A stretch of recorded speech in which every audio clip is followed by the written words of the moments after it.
I have a new video for you guys because we're taking a deep dive into Drake Bell's dark past. He has a history of harming women, and they have come forward to share their stories. But he himself has also been harmed when he was working as a child star on The Amanda Show. You guys know you cannot trust these Nickelodeon creepy producers. This, on top of his current secret marriage, is just so much mystery. So today we're going to dive deep into his past and explain what happened to Drake Bell. So let's get into it. You guys probably know who Drake Bell is, but if you don't, let me give you guys a quick rundown. He is a child star who we all grew up with on The Amanda Show, and then later on his own TV show, Drake and Josh. He's from California, and his parents divorced when he was only 5 years old. At the same age, he started becoming a child star when he was first featured on the TV show Home Improvement. Thank you for my swing set, Mr. Toolman.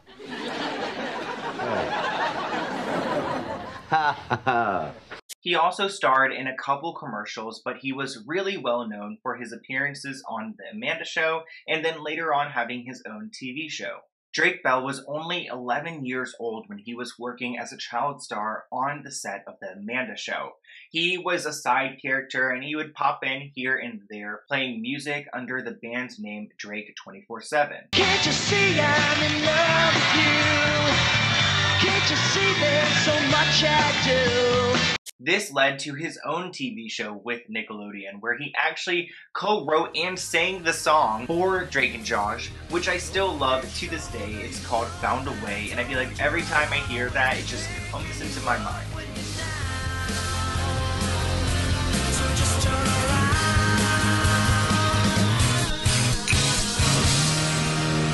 Before we get into the Drake and Josh time period, we need to talk about what happened on The Amanda Show. There is a reason why The Amanda Show is never replayed by Nickelodeon, why Dan Schneider never posts about Amanda Show. It's not included in his YouTube banner. He doesn't say happy birthday to Amanda when it's her birthday because a lot of stuff went down on that show. In my last video about Amanda Bynes and Dan Schneider, we talked about a survivor who came forward and shared their experiences and what they saw while working on the set of these Nickelodeon shows. We pulled that information from this Twitter account called Obscure Nick, and this is a really great account to follow because it's a safe space for victims to go and share their experiences. Recently, another person came forward and they gave their story to this account, so today I'm going to retell it on my video and shed some light onto what Drake possibly went through while working on this show. It starts off with, an anonymous source close to Drake Bell's family has come forward to me. The producer that allegedly did gross things to Drake Bell that was mentioned in a previous thread is actually Brian Peck. If you don't know what I'm talking about, like I said in my last video about Amanda and Dan, we talked about a thread that included a bit about Drake Bell from someone who came forward and shared their experiences. That original thread claimed that there was a producer who was gay and he was doing things to Drake Bell. And that was really the first time we ever heard of someone doing something to Drake, and it was clear that it was not Dan. This person made it clear, it's not Dan, it's someone else who is a producer on set. Honestly, I don't think Dan is, in my opinion. I just think that he likes little girls and little feet, but there are a lot of producers and weirdos and creeps at Nickelodeon and in Hollywood, and I wouldn't be surprised if Drake Bell went through something, because Brian Peck is a monster. Side note, but I'm so disturbed that like this man is named Brian Peck, and then we've got Josh Peck, and then we've got Drake Bell. It's just like the names are getting a little combobulated. Obviously Drake Bell and like Josh Peck, they're iconic, but like Brian Peck, oh god, I hope he's not related to Josh, which he's not. I checked, but like what is the likelihood they have the same last name? But let's go back to the thread, because there is even more when it comes to Drake Bell and Brian Peck. Because this person came forward and they claim that the anonymous minor that Brian Peck was charged with doing things to was Drake Bell. Of course, this is all alleged and I have no idea, and Drake, do not sue me, but allegedly Brian Peck was doing things to Drake Bell and that's why he got charged. You might be like, who is this Brian Peck guy? Why was he just thrown into this story? Well, he actually worked as the dialogue coach at The Amanda Show, and he had a close relationship with Dan Schneider. He also has a huge presence in Hollywood because he's worked with so many actors, he was an actor himself, and he has starred in several popular movies and TV shows, so he's been around. Let's just quickly run through some of the charges that Brian Peck has against him. So Brian Peck served 16 months in prison after admitting to 2 counts of being a Nickelodeon child star.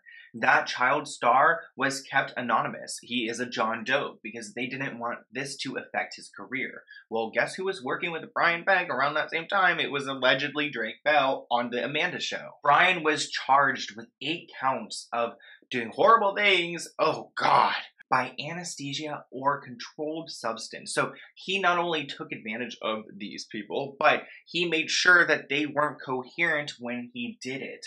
That is incredible. Charged with 8 counts of that. That's insane because he would obviously drug them so that he could do whatever he wanted to with them. If that allegedly happened to Drake Bell, imagine the pain that he went through because he was only like 11 years old at this time. Brian ended up getting out of jail after serving 16 short months. And once he was released, he was told that he is not allowed to be around any children anymore, which is probably a good rule. But it doesn't apply to the production scene. So if he's working on set with children, he's allowed to be around them. And of course, he was rehired in Hollywood because they love their fellow Hollywood creeps, and he started working at Disney, literally on the Zack and Cody show. So I hope that there were no victims on that set, but trust me guys, we're going to be getting into Disney very soon. Brian Peck was convicted in 2004 and he served his time, like I said, but really no one's talked about him since 2018 because there was this documentary that came out called An Open Secret.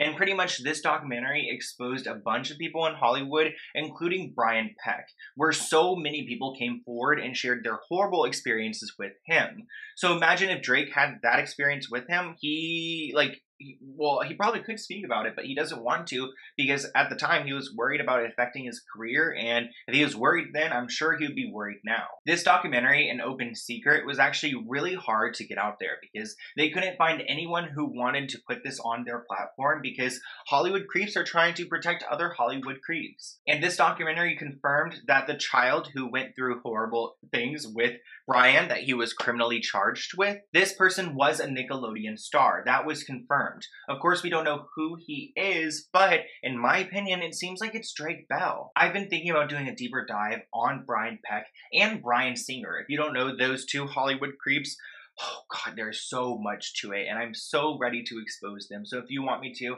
leave a comment below. But let's go back to this original thread because you guys know by now that Brian Peck is obviously a horrible man. And actually, one quick side note, back in 2018 when the Daily Mail was covering this, they actually went and approached him and asked him, like, yo, like, how do you feel about everything you've done? And he said, no comment, no comment, no comment. The Amanda Show was filmed from February 1999 to January 2001. So Drake would have been 11 to 13 years old, and Brian would have been 39 to 41. Oh God, what a creepozoid.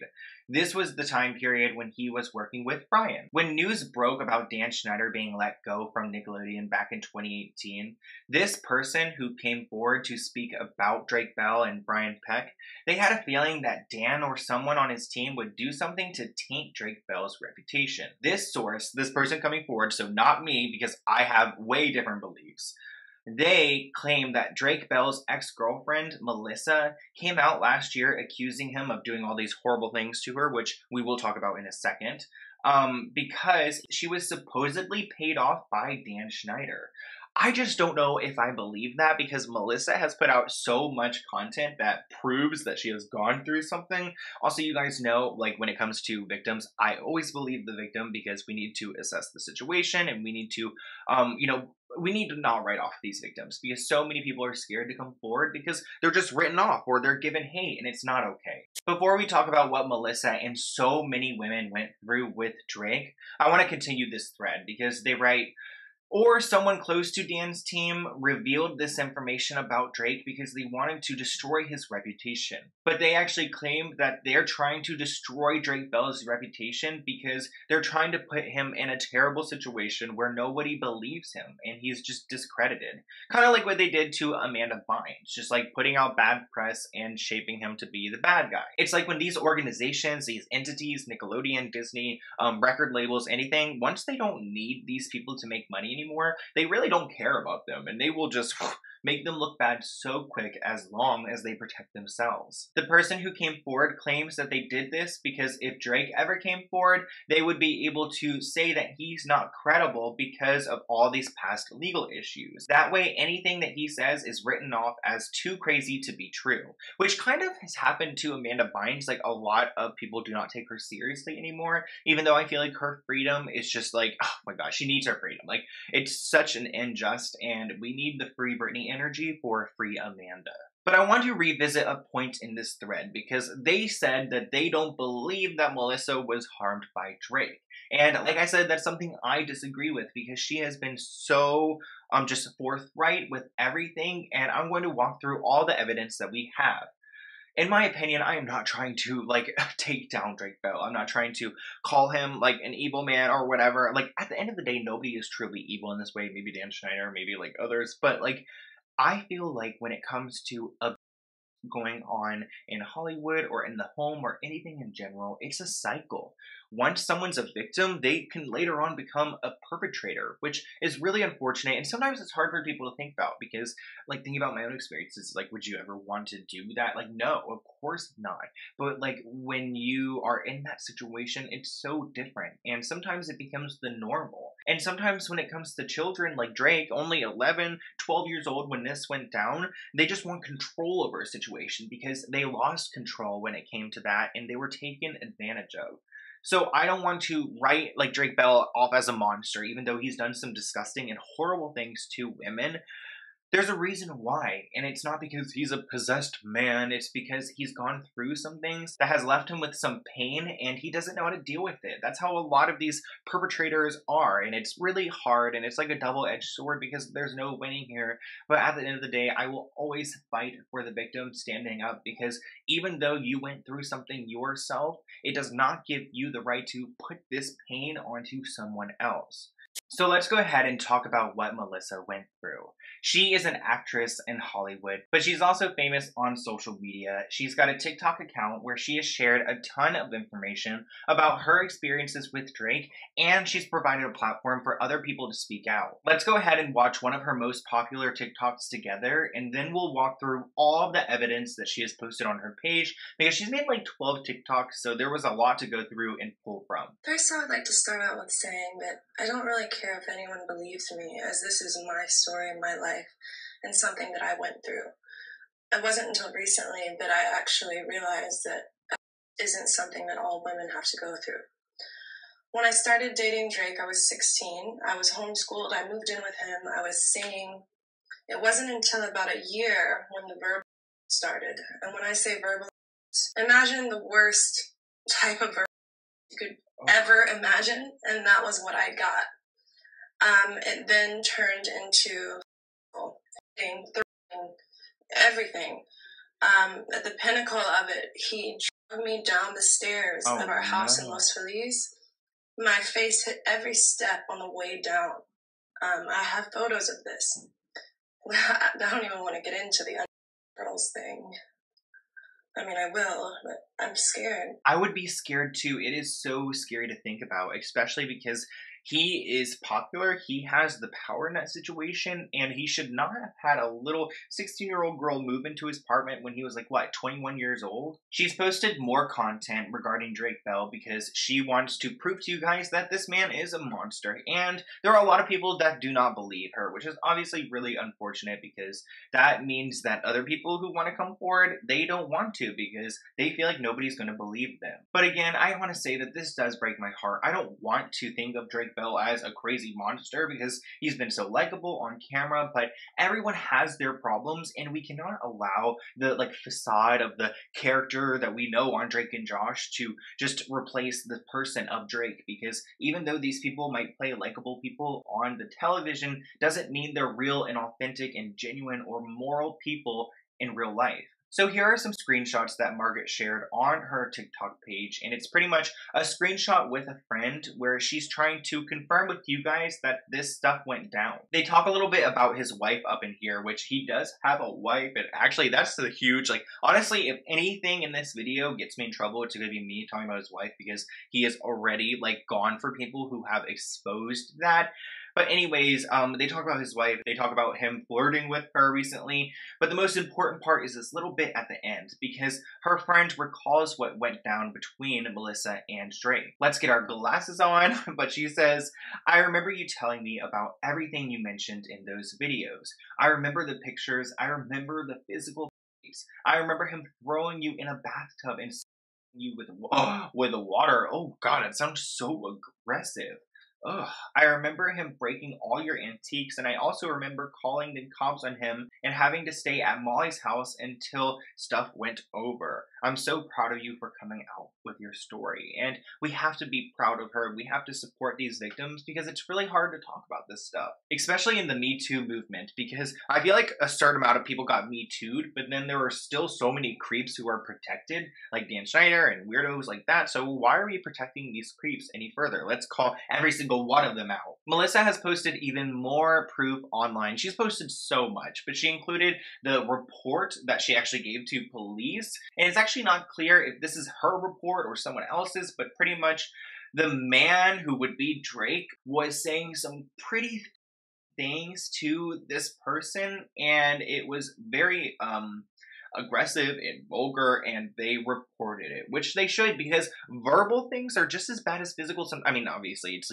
there's a big difference, but verbal can be really, really bad too. I feel like sometimes we think that verbal A is not as bad as physical A, but verbal can be just as damaging, especially long term. Melissa also shared personal pictures of a diary journal that she had from back then when she was with Drake. And as you guys can see, she's talking about Drake in the text. She also has teardrops on it, and she talks about that horrible night when they were fighting and he dragged her and it just went way too far. And I feel like this is just enough proof, girl, we believe you at this point, which still some people don't. And really, I don't think any justice can be served with this. At least I'm not too sure with the statute of limitations or how long, how much time can go by. But I feel like even though these things happened a long time ago, it was such a different time back then. It wasn't a safe environment for these people to speak up about what Drake was doing. Plus, they're young people, so they don't even know what they're really talking about yet. They might not know that this is against the law because they're being manipulated. Melissa has actually shared a picture of what she has gone through to show you guys that there was physical things involved. I want to give you a trigger warning. You can skip about a minute ahead right now if you want to. The picture isn't graphic, that's why I am showing it, but is a picture that is supposed to be showing, what Drake did to her. So I want to give you guys that trigger warning in case anyone is triggered by domestic things like that. She writes, "I wish I knew about this crime when I broke up with Drake at 19. I moved in with him at 16 and he was 20. You cannot deny that's. I thought because it was consensual that it was not.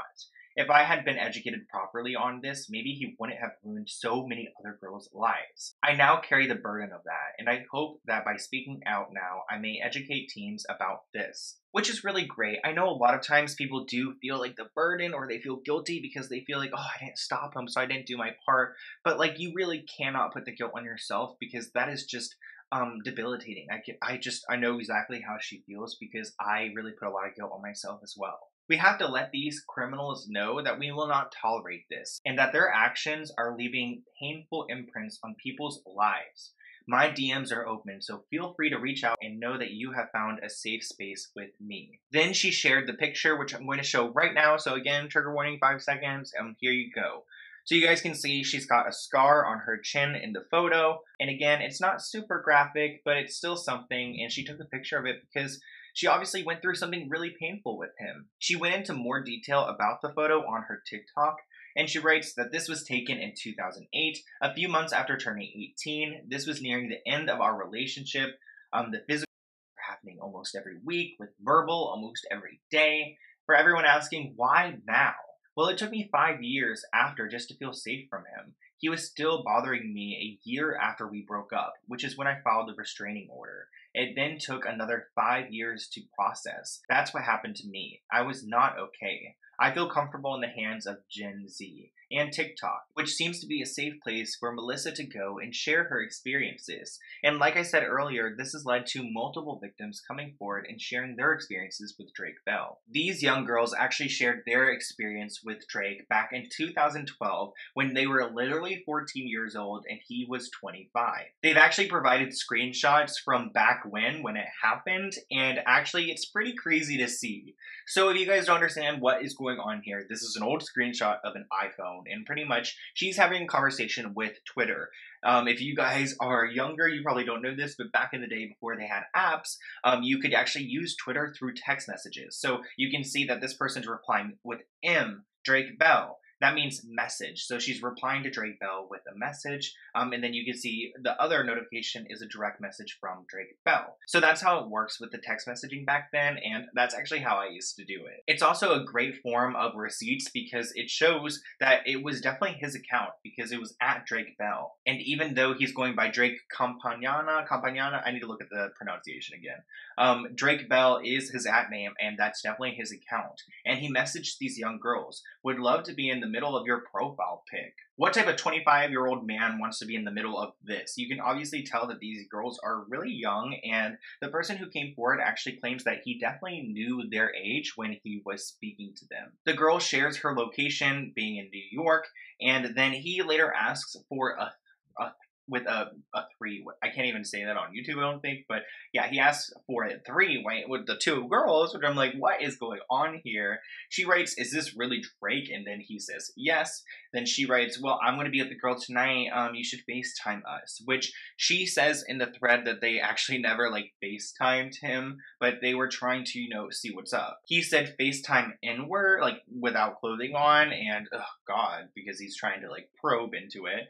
She writes, yes. And he said, what time? We'll be there, without his clothes on. And she said, how about 11 Eastern? And if you like, oh God, he writes, I would love to see you two, blank. I think he said kiss here, which is gross. And then he asked for the number, which she provided. So I'm like, oh my gosh, girl, did you actually end up calling him? She said that it never happened. And I'm sure it didn't, because that's such a weird interaction. I would be like, no, I'm not going to talk to you. And I'm also not going to support you anymore, because that's such a, ew, so gross. But again, these girls are just a couple in many. Here's another claim from Melissa's TikTok account, and you can see that they reached out to her with their story on Drake. The person writes, I know this to be true from personal experience. We went to high school together and we dated from 2001 to 2005. From the ages of 16 to about 21. Thank you for speaking out. I wish I had more receipts. I have some photos. Unfortunately, no voicemails or text receipts because he broke every phone I had back then. Like you, I've had many friends and witnesses attest to what he has put me through. I've had several of them send me your TikToks and the article people put out. Please don't hesitate to reach out if you ever want to talk about this. So, wow, another girl right here. And again, there are plenty of them. One of Drake Bell's ex-girlfriends, Paige, actually reached out to Melissa, and they had a full-blown conversation that she shared online. Pretty much, Peyton tells Melissa that she was with Drake for 5 years after she was with Melissa.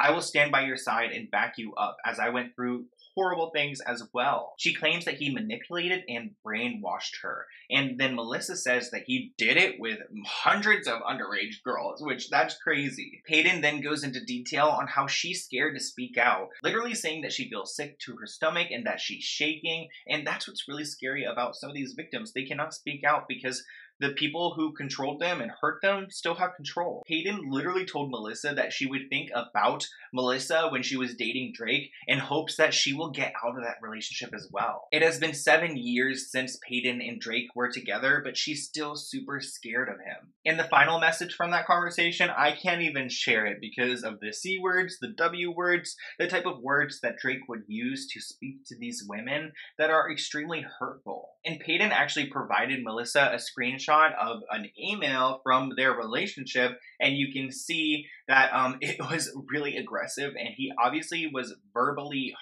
hurting her. I mean, that messes with your head. In this email, she goes into detail, as you guys can see at the end, of some of the things that he did to her. He was good sometimes and positive and happy. They had great times at Disneyland and such, but he also was a monster, and he would mock her and make fun of her and pretty much bully his relationship. If you guys want to pause this and read it, go ahead, but there is just so much to go through, so let's continue. Another person who reached out to Melissa shared their experiences, and she posted it online. I don't know who this is because Melissa scratched out their name, but she writes, "Hi there, thank you for speaking out about Drake Bell. I can personally confirm that he did it with a friend of mine who was 15 years old when he was 20. I sent him messages about this 2 years ago." And then she provided a screenshot to Drake Bell's Instagram from years ago talking about this situation, which I think is great proof because it's like, oh, this just came up recently, so it's not like she planned this 2 years ago. "I remember you speaking to my friend on the phone after it happened, and you told her he choked you and spit in your face. That was in 2006. And literally, Melissa remembers that going down.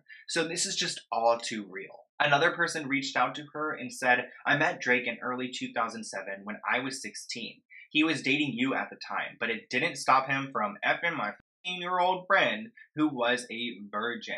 I believe you, and I'm so sorry for what you went through and what my friend went through. Screw everyone who is discounting your story. The truth will come out someday." And honestly, that's why I'm here, because I don't want to, I'm not trying to bully Drake with this. I'm just trying to give these people a pedestal to share their stories, because Drake has had his for so long that these people have felt intimidated about sharing their own experiences. Before we get into current day Drake, let's talk a little bit about Drake and Josh, because I have tried to find some stories about them, but I haven't been able to find too much.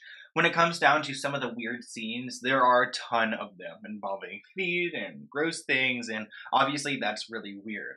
So to think that something may have gone down on that set, honestly, I'm not surprised. I mean, Dan Schneider, though, I don't think, like I said, I don't think he rolls with the boys, so I don't think that he did anything to these kids, but I do feel like there are tons of other producers out there, and we talk about Brian Peck, there's also Brian Singer, and so many more, so we will uncover them, do not worry. As far as the Drake and Josh reboot, that might be in the works, but Drake actually said he would only come back to a reboot if Dan Schneider was writing for it and running it. He literally writes, "Not to mention, I would really love to have Dan Schneider to be involved in writing and the creation of the reboot," which is just so weird to hear. As far as his relationship with Josh, it definitely got a little bit weird because you guys know he wasn't invited to Josh's wedding, even though they knew each other for 20 years, they got famous together, they had their TV show, and it makes me think that there's a reason why Josh didn't invite Drake to his wedding, because Josh seems like a normal dude to me, especially during this time with the whole David Dobrik things and his YouTube. He seems very regular, so to not invite Drake makes me think that there's something wrong with Drake. As far as Drake's career, that has been even weirder than almost anything else, because like you guys may know, because I made a previous video about this, that he is now a Mexican citizen because he has supposedly moved there. He resides in Mexico now, and he even makes music in Spanish. But his third album came in 2013. It was called Ready, Steady, Go, and it sold 2,000 copies in its first week, so it was a major flop.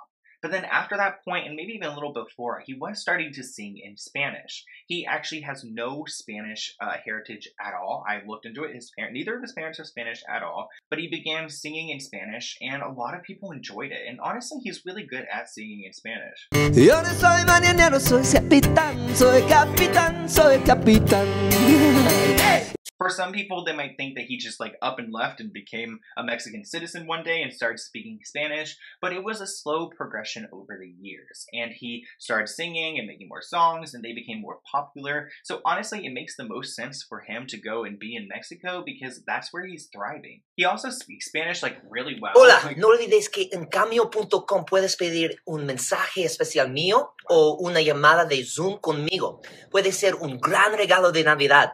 Los amo mucho y espero veros muy pronto. So he definitely knows the language, you cannot deny that, and he's doing it well. Actually, people love his Spanish music, and he's thriving when it comes down to that. I do find it a little bit weird that he's tried to change his, like, social, like, appearance. Like, he, you know, posted a lot of things about, you know, leaving to Mexico. He changed his last name to Campana. I need to look this up again. Pronouncenames.com. Campana. Okay, so now his last name, supposedly Campana. It's not actually Campana, but Campana is Bell in Spanish. So now he goes by Drake Campana on Twitter, but his real @ is still Drake Bell.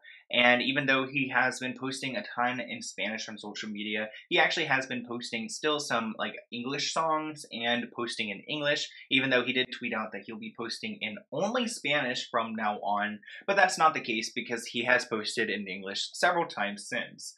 But I find that really interesting. I feel like we've gone through such a whirlwind. But let's go ahead and finish off by talking about his marriage that he's trying to hide at the moment. Alleged marriage, alleged in my opinion. So here's the TikTok we're going to be talking about today, and pretty much it claims that he is married to this woman named Janet.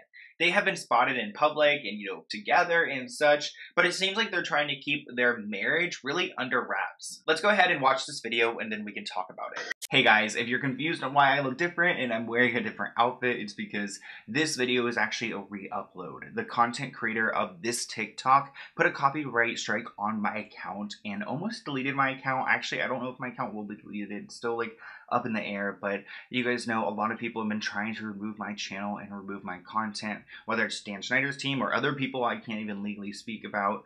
So she put in this copyright strike, and I asked her to retract it. I asked her nicely, and she didn't. So here we are. I'm just going to tell the story without using her content. So pretty much she shared a little bit about what happened with Drake Bell on a recent live stream. So he went on live, and he had a wedding ring on in the moment. And then his fans started to notice, like, oh my gosh, Drake Bell, like, are you married? Like, what is going on here? And immediately as fans started noticing and commenting, he went off of live stream and then came on without the ring on, because he's obviously trying to hide his relationship for whatever reason, which seems really odd to me. Well, this content creator made a TikTok or made a Twitter post or something about it and called him out. And then his personal assistant messaged her and said, hey girl, it would be really great if you could delete the post you just made about Drake and Janet. Thanks so much. So obviously they're trying to hide something there. And if you look at this person's page, you can see that she is the personal assistant of Drake Bell.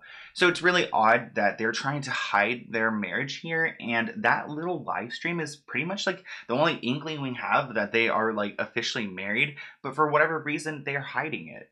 I mean, this, along with the fact that he's had some relationship problems in the past, makes me worried for Janet, because I don't know what she's going through, and he hasn't been held accountable. It's not like public knowledge that he has done these things. There are articles online and stories, and, you know, Melissa has told her story, but I'm sure there are still so many people out there, and people who are still being harmed by him. So next time you're listening to one of his sweet Spanish songs, or you're watching Drake and Josh, think about this video and just the dark side of it, because I feel like a lot of times people idolize celebrities, and I get it, we stan people. I stan people too, but I also don't want this standing and this idolization to replace the fact that these are humans who make human mistakes, and they need to be held accountable because these other humans are dealing with pain because of it. And like I said earlier, I suspect that this is a cycle, that he was harmed by possibly Brian Peck, and that this led Drake to, you know, develop problems and, you know, later relationship issues and just mental pain. And that's why we need to stop it where it starts. And it starts with Brian Peck and weirdos like Dan Schneider and people like that who take advantage of these Hollywood kids. I mean, Drake started working when he was 5 years old, and they just do whatever they want with him. And that's just really hard to think about. So my heart's broken for Drake in that situation, but even more for the victims who have gone through so much because of him, and they don't feel like they are able to speak up. Like, that's an incredible pain that, you know, Drake needs to be held responsible for. But before we close this video, I like to open mail at the end of my video, and I actually got a really cool letter because it's from Australia, and I've never gotten mail from this far away. I know some of you guys have sent me stuff from the UK, but this is literally from Australia, and I got it today, the 10th, and it was sent last month on the 27th. So it took a while to get here, but I'm really excited to open it. It looks like it's from Krista. So let's go ahead. Oh, I wonder if I can say it with an accent. Krista. Oh, I'm trying to roll my tongue. I'm so bad with accents. Okay. Oh, so she sent me a bunch of stickers. Wow. Okay, let's see if there's a note. Okay, yeah, cool. There's a note. So let's go ahead and read that first. Oh, all the way from Australia. So she wrote it on the 26th. So it's been a minute, girl. Hi, Sloan. I've just started watching your videos, and I especially enjoy the ones about Britney Spears. I noticed in your video about Lovely Peaches, you were upset about her puppy, and I thought I could send you some stickers to cheer you up. I hope whatever the situation is with the puppy that it goes to a good home. Take care. Oh my gosh, and I just posted an update about that yesterday. That is so kind. And look at these stickers. These are actually legit. What? Hold up. So we got the unicorns with a rainbow. We got the llamas with a llama. Oh, and a little cactus right there. I love that. We've also got this one with some more rainbows and an elephant. Oh, elephants are my favorite animal, guys. So if you ever want to send me anything, I like the color green. I like elephants. I'm a size large when it comes to clothes. Someone was like, oh, I thought you were small. It's like, bruh, like you're going to trigger me. Here's some cats right here, which I love. I'm allergic to cats, but I still love. And some more right here. Thank you so much, Krista, all the way from Australia. So I wonder if these stickers are like from Australia or maybe even China, because China's close to Australia. I have no idea. But I hope you guys enjoyed this video. I'm glad we got to end it on a light note. But have a wonderful day, and I will see you guys in a new video soon. Bye, guys.